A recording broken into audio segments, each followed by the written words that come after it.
ভাইজান যখন এসে গেছেন, এই সময় ভাইজানকে রেখে আমার বক্তব্য দেওয়াটা মানায় না। তবুও ভাইজান আমাদের জান, আমরা ভাইজানকে ভালোবাসি, ভাইজানের আদর্শে আমরা আদর্শিত। ভাইজান অনুমতি দিয়েছেন, তাই আমি একটা দুটো কথা আপনাদেরকে বলবো। প্রথমত আমার কথা হলো, আমাদের এই সম্প্রীতির বাগানে কিছু প্রথম পেশার আবির্ভাব ঘটেছে। আপনারা বিশেষ করে আমাদের মা বোনদেরকে বলবো, আপনারা আপনাদের বাড়ির মুড়ো ঝাঁটাগুলো তৈরি রাখুন। আগামীতে ভাইজানের নেতৃত্বে ওই প্রথম পেঁচাগুলোকে ঝাঁটা পেটিয়ে আমাদেরকে বিদায় করতে হবে। আপনারা রাজি আছেন? সকল আওয়াজে বলেন রাজি আছেন?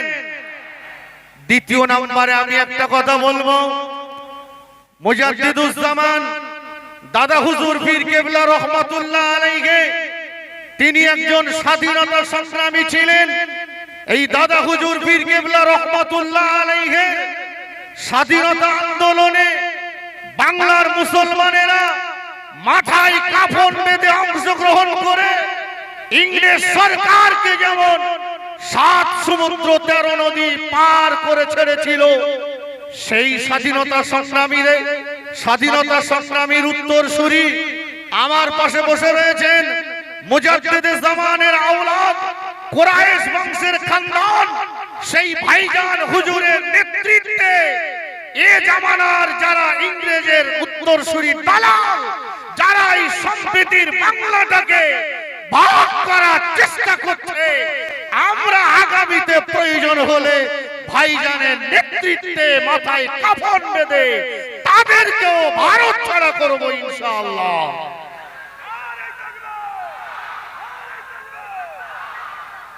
সর্বশেষ একটা কথা বলবো, আজ এই ঘটনা উত্তরপ্রদেশে শুধু নয়, উত্তরপ্রদেশে তো ঘটেছে। কিছু দেখতে পাবেন মুনাফিক আলেম রয়েছে, কিছু টুপিওয়ালা আছে, আই লাভ মুহাম্মদ সাল্লাল্লাহু আলাইহি ওয়াসাল্লাম নিয়ে প্রতিবাদ করার জন্য তাদের গা জ্বালা করছে। আমি জানি না এরা ওই ব্রিটিশের দালাল কিনা, এরা ওই পাঁচাটুকদের গোলাম কিনা। কারণ এতদিন যাদেরকে বিভিন্ন জায়গায় মুভমেন্ট করতে দেখতাম, আজকে তারা নীরব কেন? এর ভিতরে অন্য কিছু জিনিস লুকিয়ে নেই তো? ভিতরে অন্য কিছু লুকিয়ে নেই তো?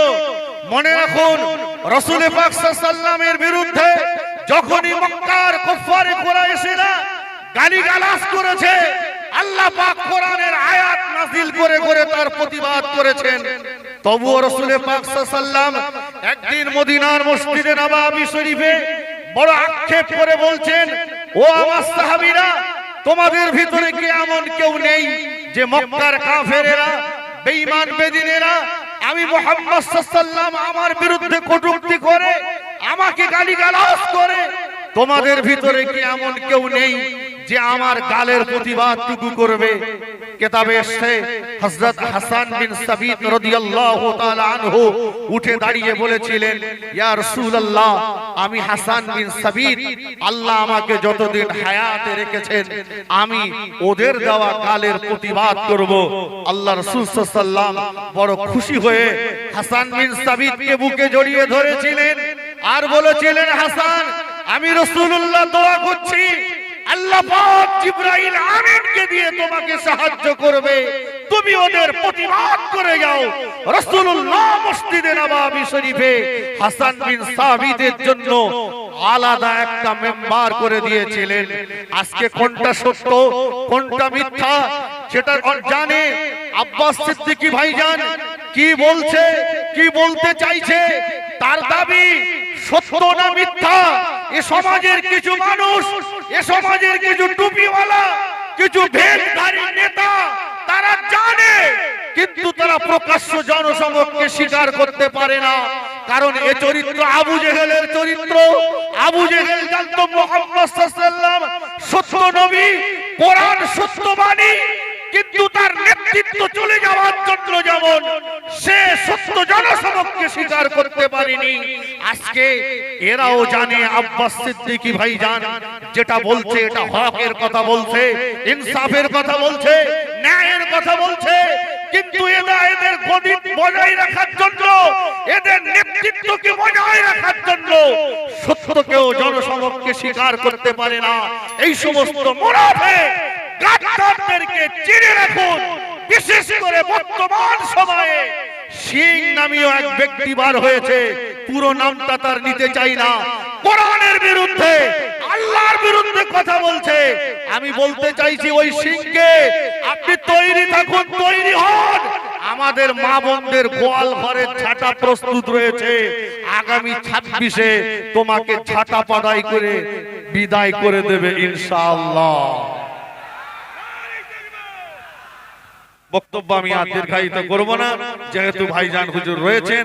আমরা আজকে এই প্রোগ্রাম থেকে আমরা এই শপথ গ্রহণ করব, ভাইজান আমাদের স্পন্দন, ভাইজান সত্যের পথে আছে, তাই আমরাও সত্যের পথে ভাইজানের পাশে আসি। আজীবনকাল ভাইজান আমাদেরকে যেখানে ডাকবেন আমরা কোনো পরোয়া করব না, ভাইজানের পিছনে আমরা থাকবো ইনশাআল্লাহ। সকলে বলেন ইনশাআল্লাহ। নারে তাকবীর, নারে তাকবীর। বড় ভাইজান হুজুর কেবলা, নারে তাকবীর।